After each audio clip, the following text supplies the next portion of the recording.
Tama tersenyum canggung dan menambahkan, saya pergi ke Eropa Utara kali ini dan mendapatkan 45 miliar euro lagi dari cabang sampingan keluarga Rothschild. 3 anggota keluarga Gu mendengarkan dengan rahang ternganga.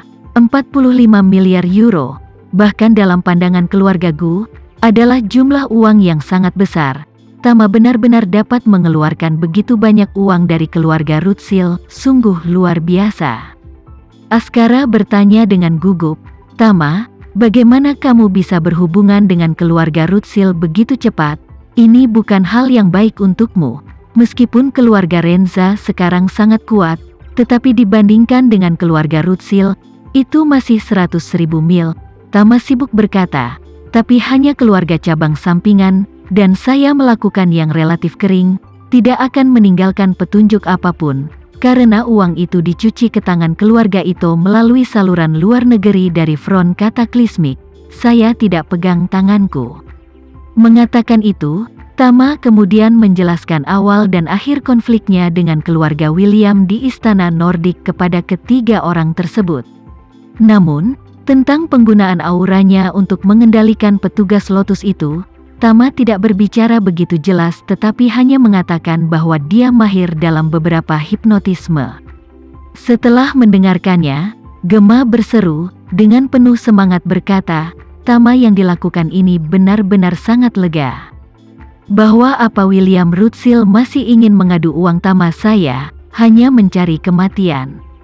Dia layak dikirim ke Suriah untuk merasakan hidup. Askara juga menghela nafas lega dan mengangguk, karena insiden itu terjadi di dalam istana dan semua orang terkendali. Pada dasarnya tidak ada yang perlu dikhawatirkan.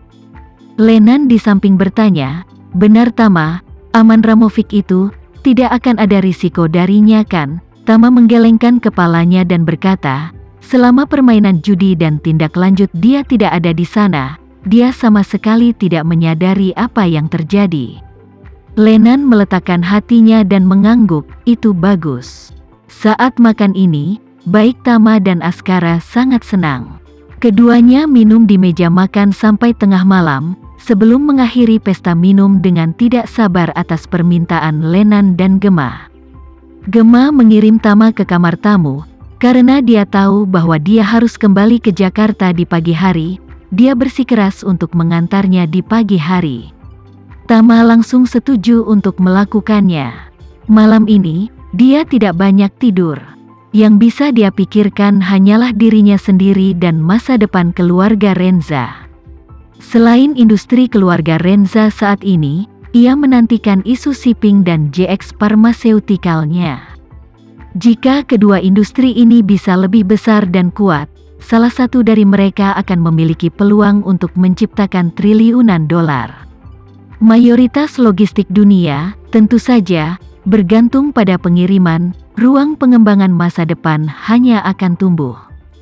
Adapun JX Pharmaceutical, Tama memiliki sejumlah besar resep unggulan, hanya satu dari JX Swissan, yang juga bisa menjadi obat terlaris global.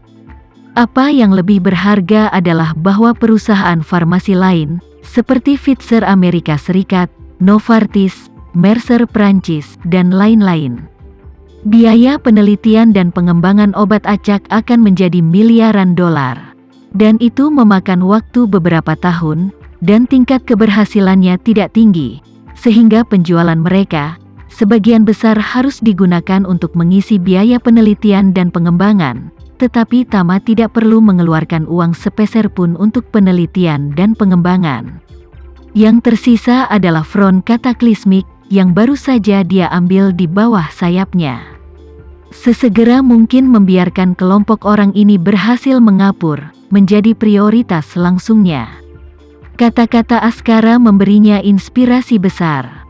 Organisasi bersenjata semacam ini, apakah akan terus menjadi tentara bayaran atau mengalihkan sebagian energi untuk melakukan keamanan internasional, harus memiliki basis inti yang relatif longgar dan bebas. Pangkalan ini tidak hanya untuk memenuhi kehidupan sehari-hari dan pelatihan para anggota front kataklismik, tetapi juga harus digunakan untuk menyimpan peralatan dan material penting dari front kataklismik. Namun, Sebagian besar negara dan wilayah tidak mungkin mengizinkan puluhan ribu personel bersenjata ditempatkan di negara mereka. Jadi bagaimana memilih lokasi, itu menjadi masalah yang sangat sulit. Ketika front sedang mencari basis yang stabil, sehingga bersedia untuk melayani Suriah tanpa bayaran, dan kemudian kehilangan banyak uang di tangan Hamid dan juga Tama. Ketika Tama memikirkan ini, dia tiba-tiba menjadi cerah. Suriah memang merupakan pilihan yang baik, bahkan bisa dikatakan sebagai pilihan terbaik saat ini. Bukan hanya karena situasi lokal yang bergejolak, tetapi juga karena masih ada Hamid laki-laki lokal di tangannya. Front dan Hamid, sampai batas tertentu, juga bisa menjadi pelengkap. Adapun pihak resmi, untuk mempromosikannya, seharusnya tidak terlalu sulit. Lagi pula, jika bekerja sama dengan pejabat, itu bisa membawa banyak manfaat bagi pejabat. Di satu sisi, Cataclysmic Front memiliki kekuatan tempur yang kuat yang dapat membantu petugas menjaga stabilitas. Di sisi lain, itu juga bisa membantu tentara melatih tentara. Bahkan, itu juga dapat membayar biaya sewa tanah yang cukup besar kepada pejabat tersebut. Bagaimanapun, Front Cataclysmic tidak kekurangan uang. Apalagi letak geografis Suriah tidak buruk. Itu sendiri di pantai timur Laut Mediterania, hanya lebih dekat ke terusan Suez, titik tersedak pengiriman. Dan melalui terusan Suez, dan kemudian melalui Laut Merah, adalah Teluk Aden yang dipenuhi bajak laut. Terusan Suez merupakan jalur yang diperlukan untuk pelayaran dari Asia ke Eropa Barat. Jadi jika Anda ingin melakukan keamanan pelayaran di masa depan, medan perang utama adalah di daerah Teluk Aden. Cataclysmic Front jika di Suriah menyiapkan markas-markas dengan Teluk Aden bisa dipersingkat menjadi lebih dari 2000 km jarak garis lurus. Meski kedengarannya agak jauh, namun dalam perjalanan puluhan ribu kilometer seringkali jarak ini dianggap dekat. Jika kita bisa mengandalkan markas-markas ini, dan kemudian pergi ke Teluk Aden di sekitar pembentukan posisi maju, maka, melalui posisi maju ini ke jalan kapal dagang untuk layanan pengawalan, itu akan lebih nyaman. Karena itu, Tama merasa yang terpenting saat ini adalah bagaimana mendorong Cataclysmic Front untuk bekerja sama dengan Suriah. Keesokan paginya, Tama mengucapkan selamat tinggal pada Askara dan Lenan, dan Gema mengantarnya ke bandara. Jalanan di Surabaya sangat mulus di pagi hari, tapi Gema sengaja mengemudikan mobilnya perlahan, membiarkan satu demi satu mobil lewat di depannya tanpa peduli. Alasan mengemudi begitu lambat adalah karena dia benar-benar tidak bisa membiarkan Tama pergi.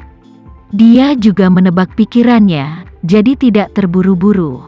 Saat mengemudi dengan linglung, Gema berkata kepadanya, "Benar, Tama, apakah kamu masih akan datang ke Surabaya suatu saat nanti?"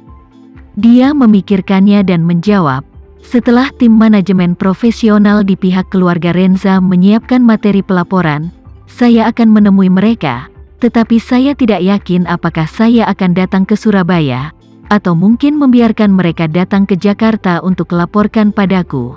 Gema berkata pelan, "Saya mungkin sangat sibuk di bulan April, ada beberapa konser domestik untuk dipromosikan, dan kemudian mulai bulan depan, saya harus memulai tur konser di luar negeri. Mungkin ada waktu yang lama ketika saya tidak di negara ini." Tama bertanya padanya, "Berapa banyak konser dalam tur ini?" Gema berkata, "Saat ini 15 pertunjukan, tetapi masih meningkat."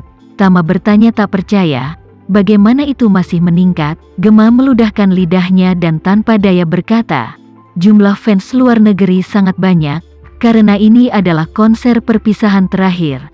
Banyak fans yang bersama-sama meminta lebih banyak kota untuk diadakan. Agensi berdiskusi dengan saya dan mengatakan bahwa semuanya tergantung pada niat saya. Saya tidak dapat menolak permintaan dari begitu banyak penggemar. Jadi saya menambahkan beberapa perhentian lagi pada tur di Eropa dan Amerika."